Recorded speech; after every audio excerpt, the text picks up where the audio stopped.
Info de la jeunesse. Bien, tout ça, on continue toujours. Pour avoir réaction et l'ongo, naba bilenge au bazar au tambour akati. Pembe nangai nazalina journaliste au journaliste engagé de Fofana. Dozo réaction et moi mboka mbote moi mboka. Mbote ndeko nangai. Domoni lelo oye ko sa musana yo ko accompagner l'ongo na magazi en action to moi pe to komi wa pesalia ko accompagner bandeko ndeko fang diongo l'ongo na ba chaîne bazota mo bango. D'abord, au moni journal londengeni. Ngai na ko remercier d'abord parce que lelo bato belé baza chuté. Mais ba journaliste ba bosani komba na bango. Eza ko défendre le peuple congolais ko ba pe vérité. Mais donc comme ba poche ya ba politicien. Tozo marcher pour ani.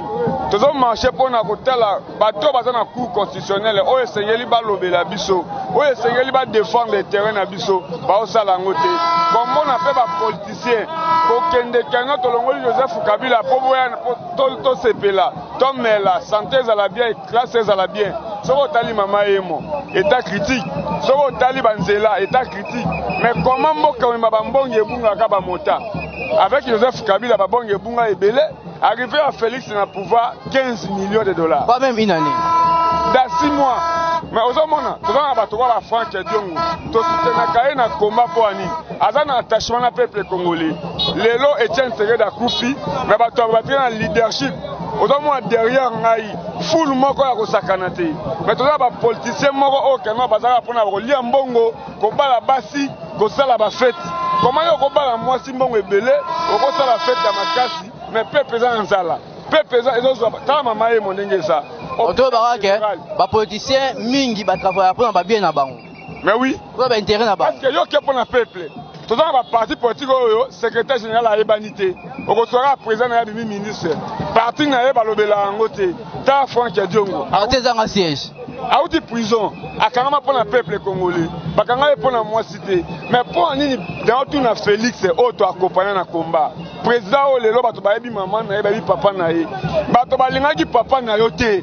Bakolinga ota ba politicien batia ko sunga Tshisekedi te bata derrière Félix baza ba flatter parce que le peuple congolais bazo marcher na o abango leader parce que Franck Diongo azana adresse connue mais les autres na ba politicien plus to yeba aka ye to yebi maman na yete to yebi papa na yete yo pas continuer débat wana to sauter débat wana to avancer na régime o eleki to baro mona ba policier ba bande ko ya na ba activité ya boye na ba manifestation boye pona ko panza kasi yo to moni pembeni ya honorable Franck Diongo premier ya héros vivant ba policier baza ko accompagner to bani état de droit kosi Franck Diongo ngana zolo bango azu leadership ya Etienne Tshisekedi sekela bana ko lukaza na batute ana lukaza kana peuple na ye yango mona même ndaku na ye achanga ba tolte ndaku na ye atonge meuble te Tshisekedi atika mutu ka cher te mais ya ko kamwa même na IDPS batoto bundi na bango bamoso banga ba voiture mais peuple za na galère yango ngana lobi keno na lobela ka moto osala makambo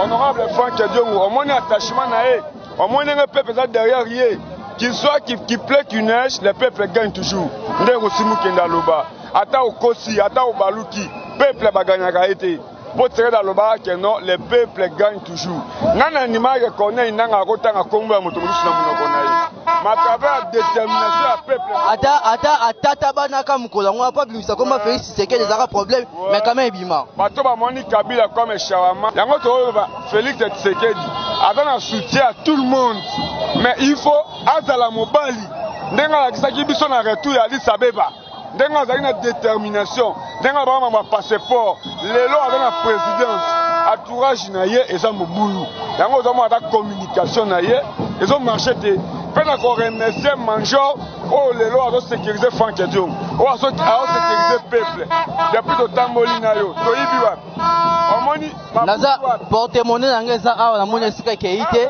tisiko ezali o anga yango ouais tisiko ezali baibelo kwa mutu te azo marcher na ye calmement la police azo sécuriser ye yango tolungi bato ya boye bazala bakonzi ya ville ozomona omona policier aza agitation te bapolicier na ye bazo sécuriser peuple calmement yango tolingi bato ya boye ozomona Félix Tshisekedi alamuka parce que aza président eza eloko rêve ezalaka na mutu nyonso obala so bali mwasi na yo il faut dans la soirée ko fa na bana na oboboti na ye mais wana bato musu bato poya ka basi po bala ka basi musu ka mbongo l'état eza bien te ozomona Félix efala muka parce que bato balingaki papa na ye te bakotikala kosunga ye te. C'est ça. Bien, Toza Okoba, on a Zaki de Refofana, Boébie Malamu, Azali, journaliste engagé dans l'émission magazine de Komio Abia, honorable Lézia Tamboué. Toza Otambo a toujours, Biso Tosa Nini, Tolobanini, population des Zoloba, Bozo Kandé, Batouazoloba, Bazo réclamé 15 millions, Bazo réclamé départ, il y a Bachi Jakou constitutionnel, Biso Toye Wana magazine, j'ai un arceau Nanine. Parce que, est-ce que nous sommes bilenge bazara, Biso Toza Kawana? Bozomona a majorité za bilenge oyo omona mingi baza misala te bilenge oyo mingi bazotanga ba université te mais mbongo ya belé ebungi na sommet à l'état baza quand même droit réclamer pour ça mbongo ya peuple congolais biso za na tozo tambola toujours pour ko accompagner bango elongo na héros vivant mon mboka Frank Diongo boyebi kaza leader à masse tomona masse pembeni bomo ande population zo bima bomo ande population zo tambola na elongo tozo koba toujours ba cadre MLP pembeni na ngai na loboko na ngai ya gauche ezali coordonnateur ya ville province ya Kinshasa ndeko Adrien Lushima Mbotendeko lelo tomoni botamboli elongo na honorable Frank Diongo pour accompagner journée oyo ya marche ya comité laïque de coordination eza pona nini oui bien Tendeko on na mboka Frank Diongo akobunda pona un état de droit biso nyonso tolobaki ete toko soutenir mwana mboka Félix Tshisekedi azali président de la République. Soutenir Félix Tshisekedi il faut que mboka ezala respecter la mibeko. Il faut que un état de droit ezala. Papa lobaki ete le peuple d'abord. Pour que le peuple salema il faut respect ya ba institution esalema boko na ndenge mbongo ya leta eko bunga lokola mboka ezanga tata yango mwana mboka Frank Diongo oazali molobeli ya bana lukunga a mobilisaki batu pona ko participer epe elongo parce que mutu moko te ari kondima ko cochonner des tours de marche oyo ezaka raté makamba 15 millions ça fait dossier ya justice le boza pour ça bazuzi ya coup conseiller ba changer bango MLP bo se retrouver na démarche oyo ben activité oyo ya CIC vraiment na biso ete présence na biso yo comment na mobilisation ndenge eza mieke parce que boyebi ete mwana mboka Frank Diongo aza d'abord ko incarner espoir na ville province ya Kinshasa bota ndenge mobilisation ezali donc na ko biso ke toza ko soutenir démarche ya église catholique à 100% ya CIC inaza ko loba CIC à 100% yango présence na biso na yemo ko mwana mboka Frank Diongo akotambola boko mona en personne. C'est bon, merci. Tozui ndeko mbote. Oui, mbote ndeko. Oui, tout le monde bino en cas ça marche. Auto ba bino MLP, vous se retrouver vraiment na démarche où il y a CIC. Vous avez ba victime, il y a justice ya mboka oyo. Vous avez bison se tomber na ba victime, il y a 15 millions oyo. Démarche oyo, activité oyo dans le Beloni. Bon, ezanga na MLP de la victime il y a justice oyo te. Justice oyo banda Kabila. La même cour constitutionnelle organisation de l'élection et puis un jugement chaotique. Donc, jugement nous va penser qu'il y a ma baie et en obligation de mobiliser pour na côté les la justice il faut un changement parce que le président de la République en est au premier changement. Donc il changement parti à justice, donc il changement totalement pour combattre corruption et en a au moniteur président de Kotambola. Message européen ça na bilenge nyonso pour atosa ngaliema o basa ba koto mususu message européen. Bilenge to pesi ba jeune nyonso tout va soutenir politique du président au lobby à combattre anti-valeur, à combattre corruption, à lister qui pour un changement, pour une instauration, il y a état de droit, lobby justice. Alors, il y a justice, instaurer qui justice, il y a ma bête, tout a besoin de changement, tout le va se mobiliser pour soutenir le président de la République dans le combat de changement.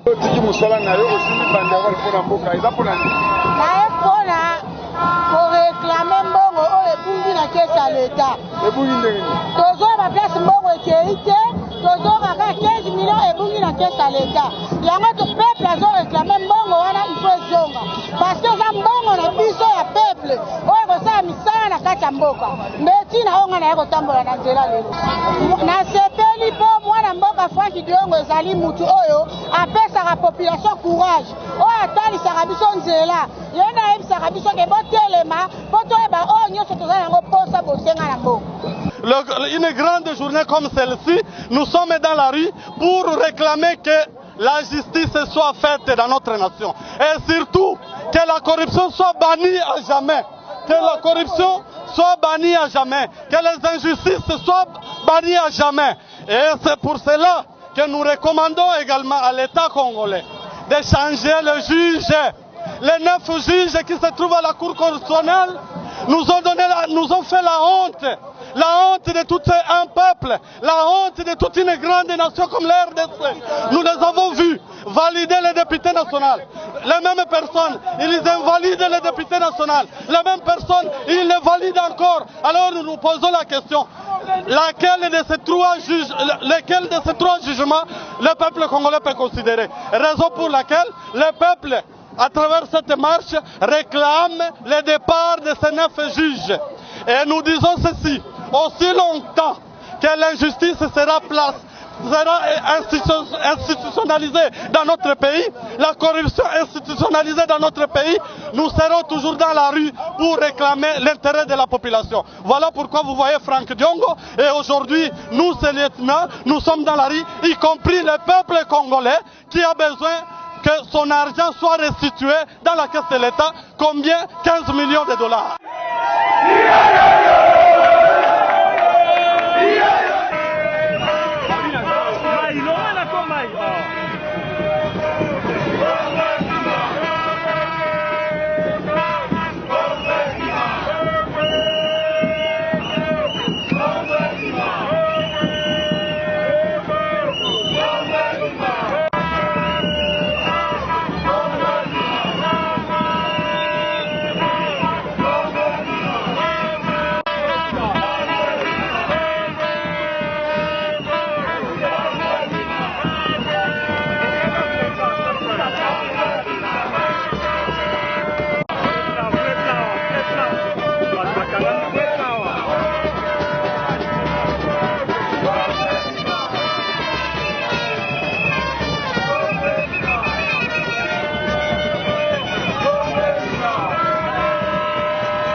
Voilà pourquoi nous insistons sur la justice.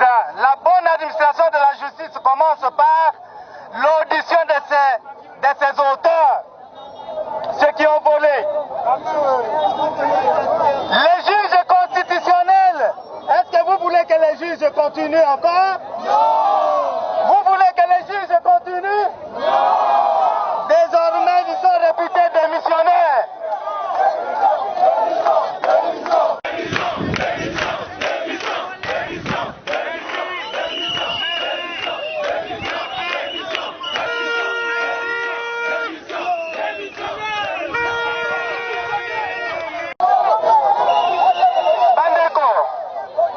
Nous exigeons des garanties fermes de la part du gouvernement en ce qui concerne l'essor de ces juges corrompus, l'essor de ces 15 millions de dollars. Sinon, nous allons marcher jusqu'à la Cour constitutionnelle. Nous allons marcher jusqu'à la Cour constitutionnelle. Toyokani. Merci.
Peuple congolais, Nanzela ya champion totelemi awa tosengi ete bajuji wana basala nini?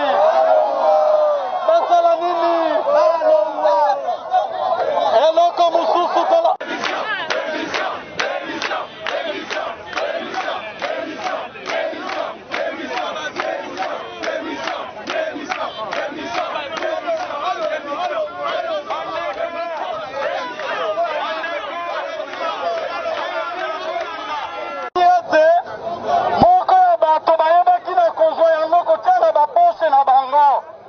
Kasi tosengi ezongera sanduku ya leta. Mekasi bato wana tosala na bango nini? Yango tosengi justice ya Congo elandela moko na moko oyo ayebaki kosimba na 15 milio wana. Soki bazali kosala mosala bayeba na kosala nini? Bayeba na kodemissione pote justice ya Congo esala mosala. Nabosuki sitolobi boye. Nabosuki sitolobi boye. Aussi longtemps que justice kozala na mboka te, aussi longtemps que corruption kokoma na Congo, biso population ya Congo, tokozala tango iso na balabala pona kosala nini? Pona kodenonce poste batu wana batika bozoba. Et puis bayebaso bakanisa kite bango bazali bayeya droit tolobi na bango abuo bien tolingi état de nani atala yango président de la République Atala, pour remercier la police ya Congo, ezalaki police ya mabe ya Kobomba, ezalaki police ya mabe ya bagaz lacrymogène, mais lelo la police elakisi professionnalisme ya solo ya accompagner population na bango, tobetela bango maboko. Bana mike tosangani lelo tolobi te etika tobongisa tolukalisanga bayaya na biso bakolo bato ya conseil oye